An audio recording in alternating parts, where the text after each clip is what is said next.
Are we live? Yep, we're All right, live now. What's up, all right, all y'all? right. So hello guys. Hello everyone. We're live. Welcome to the first episode of Hustle Science Experiment Season 2, hosted by yours truly, Cyril Cruz. I'm super excited to be and grateful to be hosting this new season for this podcast. And today my first guest is one of my guy I've been so close to each day. I've been learning so much from him.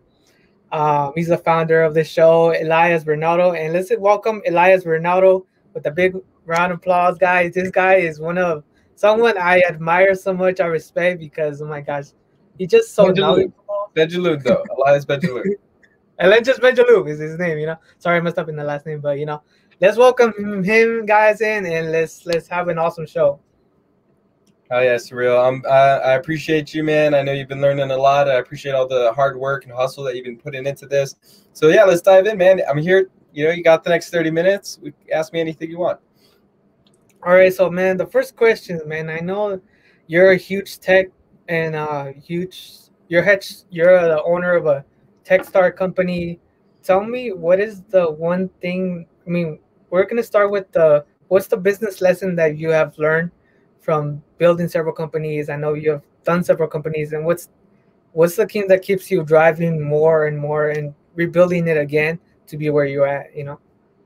Yeah, I appreciate it. Sounds like there's a couple of questions in there. The main thing I think is let me use other people's quotes. How about that? So, President Obama has a quote that really resonates with me, and it was like, it takes a certain level of ego to force yourself into the room, and once you're in there, I mean, you want to become a vessel, a conduit for other people, right? And so I think that ties into like humility and constantly learning, right? So I think one of the biggest lessons, man, is to always be doing and always be learning, right? So do and learn, and it's like, just do it.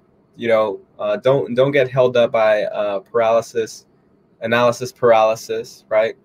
Just do it and learn from the mistakes, learn from the failures, and if you can do that, then you're never failing, and you're always learning, and that's fueling the next cycle, right? And so, as we kind of reiterate businesses or reiterate ideas or even client experiences, I mean, we can constantly get better in everything that we do. And so I'd say that's the biggest lesson, or one of the biggest lessons. Another piece that I mentioned today to Mm-hmm. the WOW program that we're at is that it's total responsibility. Yeah. As a business owner, the buck stops with you. You can't blame it on external or internal factors. It's up to us to figure out how to persevere and learn through each situation. Yeah, you can't blame the situation you're going on, like what's going on with coronavirus. You can't blame it. Oh, I can't do nothing because of coronavirus when there's actually things to do. Even though people like you were mentioning today with Nevada Partners, when I was just listening to you, you're saying, oh yeah, even though the CEO of this company, we're not gonna mention names, it went down because you say oh it's because coronavirus. So you as yourself as a founder, like you've been through situations where like oh my god this lesson taught me this and I don't want to repeat it again and fall into it again. Yeah, I mean, you've got to pivot, right? Like, you've got to be nimble in startups and in business, so that you can adjust and react to the uh, environment, right? And also be proactive and kind of be planning. It's looking forward and looking backwards and being flexible enough to change your game plan as you Yeah, do it. well that's pretty amazing. And as yourself as a tech person, like how do you see this industry coming in the next 10, 20 years? Where do you see this coming in the future, in the present that we are right now, and how do you see it by let's say 2025, 2030? How is this going to keep on uh, re-changing the industry? The industry started to change once coronavirus hit, but where do you see it coming in when it comes to businesses and other entrepreneurs that want to be part of it and be left behind in this huge wave of tech that's just digital side that's just starting to become more popular each time? Yeah, man, I appreciate you teeing that up. I mean, the digital revolution is here. It's happening. It's happening faster and faster. Governments, schools, our businesses are struggling to keep up. There's disruption and displacement happening everywhere. I think when you ask me what's going to happen in the next 10 to 20 or 30 years, I think it's important to notice that like automation and artificial intelligence is going to continue to gain traction across industries, and it's going to have massive effects. For example, when we have self-driving cars, I mean, we're talking about a massive percentage of the global workforce being displaced, right? And so what are all of these folks going to do? And so I think it's really important that as individuals, we pay attention, we get our skills we modernize our skills so that we can be ahead of this digital revolution, so that we can get the best paying jobs, so we can build a business, be impactful. And then for our businesses, I mean, you've got to compete. You've got to compete in the digital environment. And so setting up your digital ecosystem, helping your business make that digital transformation is going to be essential. And if you don't do it, then you're going to die. Your business will die. Your career's not going to go as far as you want. And so, I don't mean to be mean and gloom, of course. But it's happening. The writing's on the wall, and it's up to us if we're going to do something about it. Yeah, that's totally true. Because I mean, before pandemic, I bet you were already in the digital side already. But once the pandemic came, it was just for you. It was just easy to adapt because you've been doing it. The same thing, right? You were already in the industry before the pandemic came, and you were already working from home. You were already doing stuff like that, right? Is that correctly? Yeah. I've done the remote work before. I lived in Europe, and I had, a good amount of clients that were from all around the world, like in America and Asia and Australia. And so, that required remote working. And so for me to work from my home, I was pretty used to it. And so, I'm grateful that I had that advantage. But yeah, for some folks, it was a learning curve. And I don't think we're ever going away from this reality of mixed working between remote working as well as some blended in-person experiences. Yeah, because this phone is just everything plus the laptop we're in, and everything's just it's for young people, they say it's easy to adapt, but even businesses, it's a huge, how do you say, it's a huge thing to get into it before they die. And what has been one of your moments that you've been through when it comes to life and business? And I know you did a lot of startups. I know you were the one that launched Uber, right? Was that correctly? You launched Uber. Yeah, I mean, you told me. How was that? How was your moment like that you lived it? Let me tell you the story. So I was, went to UNLV. I was a biology major, was student body president my last year, and through student government, just fell in love with community engagement. And, I was always doing lots of different things through college. And so after college, I got invited to go live in this entrepreneurial Airstream park that was downtown. And it was really cool. So I launched my startup with some college mates, and my next door neighbor was the guy that was opening up Uber in Vegas. So what happened with Uber in Vegas, I mean, they launched here without anybody's permission. They got kicked out. It's the Wild West. You don't mess with Nevada like that. And so they needed some nicer people who'd come in and do some community building and relaunch the company. And so that was this guy. So when I moved to this Airstream park, when I was living in this tiny house with two other homies, 150 square foot, tiny apartment, so that we could build our startup together, he was our neighbor. And so he's actually a mentor. He's giving us mentorship, having us, do homework. If you do homework, learn new things. Helped us with our business plan, connected us with people. But ultimately, when that startup didn't work out, he was hiring, and so I joined his team at Uber. And that was my first experience, and it was really great. I mean, I learned a ton. It was very much a hustle culture. You had to work extremely hard, and I appreciated those experiences. Now I've had two other venture-backed tech launches under my belt. So InstaWork, which is this hospitality tech staffing company, and then Homey, which is the real estate company I'm working for now. And also Promise Startups, right? That's correctly. You're launching it too, right? Yeah, but I meant venture back. Okay. These companies raised tens of millions of dollars. Wow. More. Promise Startups, I think we've raised 15 grand, so we got a ways to go. Wow, that's awesome. That's really amazing. Talking about relationships, the power of the mentorships you've been learning from different people. What has been the mentorships you've been having that has led you to be where you are at in this position you are today? Yeah, dude, I appreciate it. I mean, we always got to pay it forward, right? Let's not hog the information, the knowledge, and the collaboration, support for each other, right? So I'm so grateful for the various mentors that I've had, in all these different environments, whether it was college research lab or student government or Young Dems or whatever it could have been. And then very recently, or not recently, but like over the last 6 years now, mentors coming in from the startup space, corporate mentors, also agency mentors. So it's always good to find coaches and mentors, people who can help you to take the shortcuts, because Mhm. we're all making mistakes and we're all trying to learn Yeah, from of course. mistakes.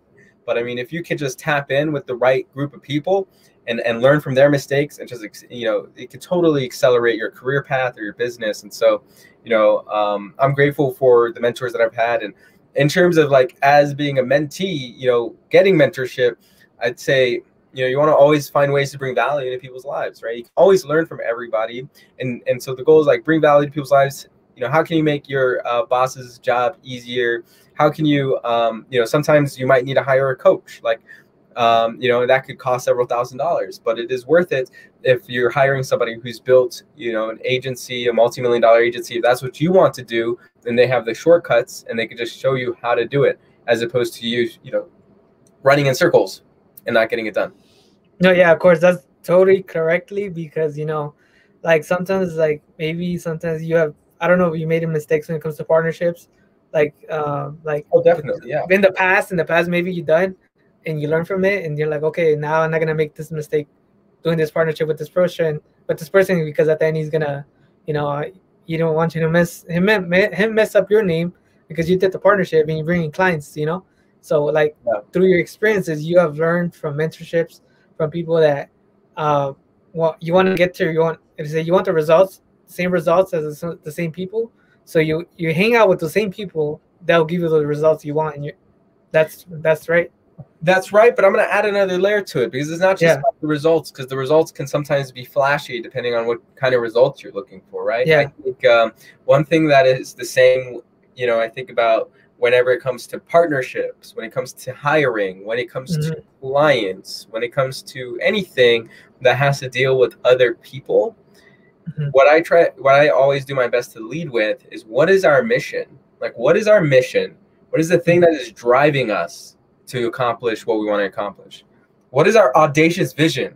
What is this like ridiculous pie in the sky thing that we could potentially accomplish if we get aligned on this mission? And what are the values that are going to guide us, to literally give us the directions?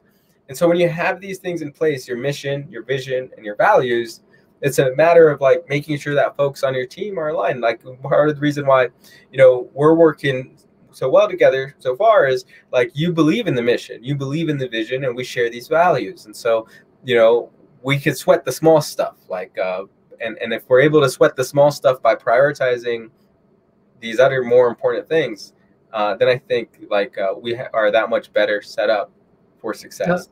Yeah, of course. When you don't do that, when you go straight to about the money, about the give gets, about what you're doing and what I'm doing, and you skip all of the other stuff, when there may be a frustration or a hiccup or a bump in the road, it can totally cause a whole carriage to fall out.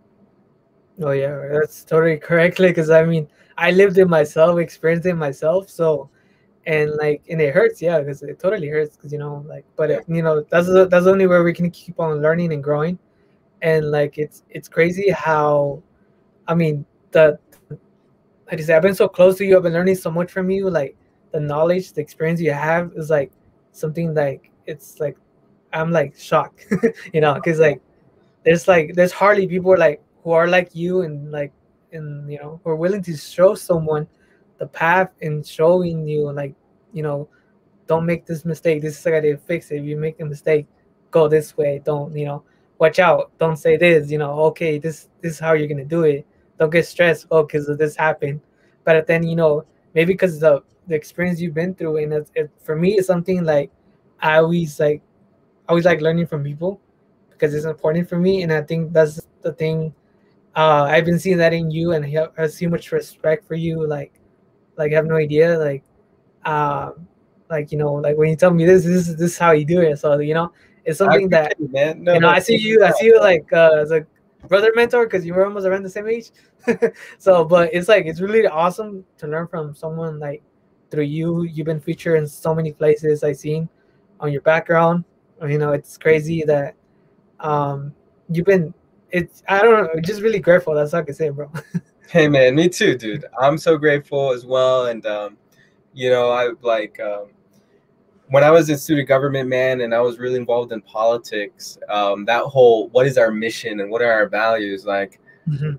those are the main things, right? And so like motivating everybody around that. And when I got into business, my first, besides the tech startups, the other side of business that I built a lot of experience in was like agency marketing. Man, agency marketing is not all that it's cracked up to be sometimes, depending on where you're at. I'm thankful that, like I've had some really good experiences. I've had some really bad experiences, like we all. But, my point of saying that is that, in the agency world, about 90% of the people, I don't mean to like generalize. I'm not trying to generalize anybody. I'm not saying this is what you are. If you're an agency owner, chances are it might not be if you're watching this. But like a lot of folks are really about the money first, right? Mhm. And just prioritize the money. And I get it. Like that's why we're building an agency. And so when I Mhm. went down that route of like, hey, I'm going to build an agency, I'm focused on that. What I felt was missing was just that like energy, that passion of like, this is what we're going to do to change the world, make it a better place. That kind of passion that exists in other companies, like a new tech company that is trying to Mhm. innovate, right?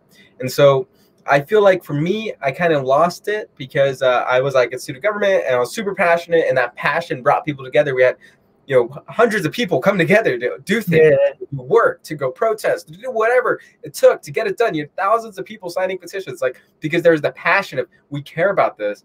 And then I got into the agency world. I was like, oh my gosh, where's all the passion? I pretty much like lost it.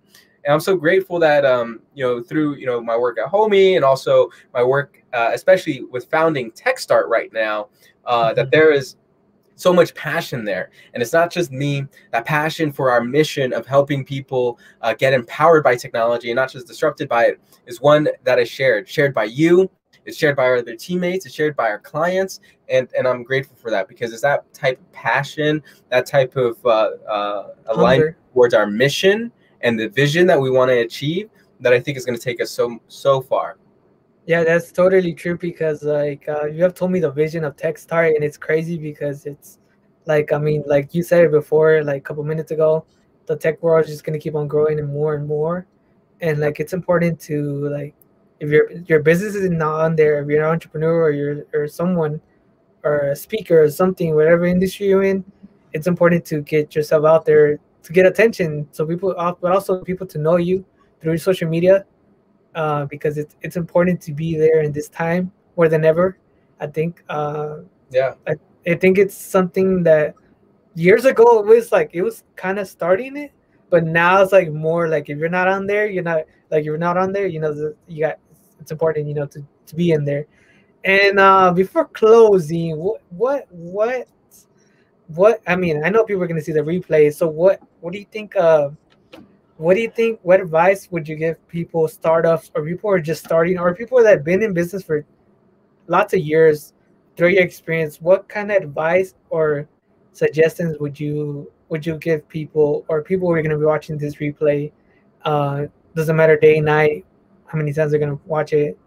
In your opinion, what advice through your experience in life will help them? It's a great question, man. Let me give you something that's like strategic, and let me give you something that's like tactical. I'll start with the tactical one. The Okay. tactical one is if you're an entrepreneur or if you're a business owner and you're watching this, it's time to digitize your business. Okay. If you haven't figured out like how your digital marketing operations is set up, or more importantly, how you could automate some of your own operations through digital technologies, then you're going to miss the boat, and the boat is leaving right now. So come talk to Surreal, and we can give you like a complimentary audit. We can help you out. We'll give you a call and really just like drill down how we can really tech start your business and help you get digitized. So that's a tactical thing.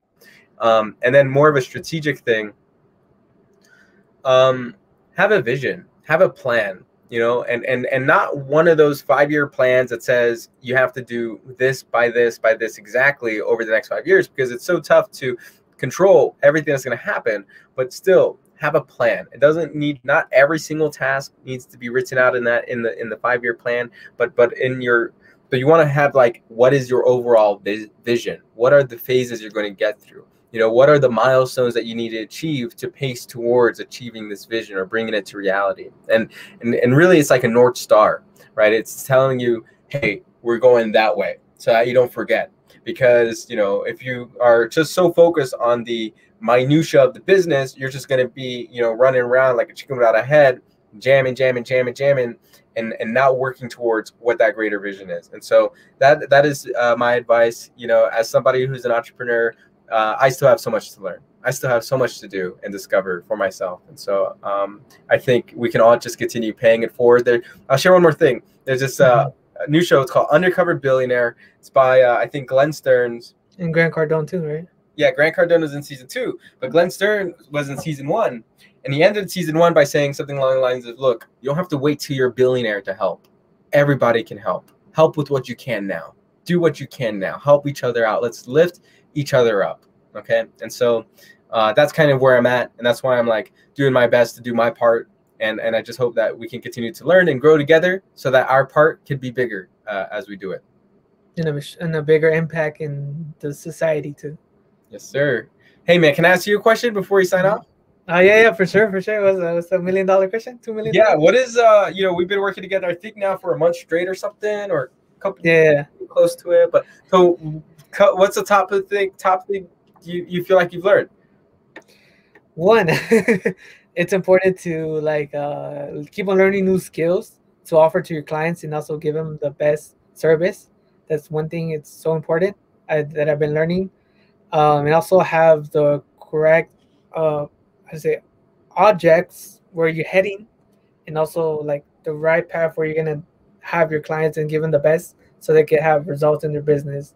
And also have a good study case of their business before offering the proposal. That's super important to analyze numbers, not just gonna throw in numbers or throw in something just because. But that's something I've been learning from you, like learn how to study his industry or his business correctly more, so you could come with a good proposal and also help them for them to grow their business too. That's something that I've been learning from you. That's awesome, man. Oh yeah, well, I appreciate that. Thank you, Surreal. Thanks for doing this Hustle Science Experiment Season 2. Season 2, we just ready on Season 2, guys. So yeah. So like before signing out, so it's you know, if you guys had value, you guys have questions with Elias, if you guys see something, you know, make sure to like this video and also have some comments. You know, you guys want to have some questions. If you guys want to have a mentorship with Elias, pick his brain up, sit with him every day if you want to, or you know, when he's available. You know, I think he's someone who you guys want to learn from. If you guys like, it's his. I just gotta say, the way he teaches people, it's amazing because I got to sit down with him several times in some team learning from him, and it's crazy how like you can ask him anything and you know he try to answer you for with his best of knowledge, and something that, you know, like make sure you guys to stay tuned for part 2, right? Show number 2. Episode 2. Episode 2. So it's just the first one and launch one. So happy and grateful I had Elias, you know, the founder of this show. You know, it's amazing now. So you guys make sure to stay tuned. There's gonna be more shows coming, guys. So and like let's make it happen. And guys, if you guys had a value, if you guys want to watch the replay, make sure you guys stay tuned, and you know, stay tuned for the next episode. And I think we're done with this. I'll sign us off, man.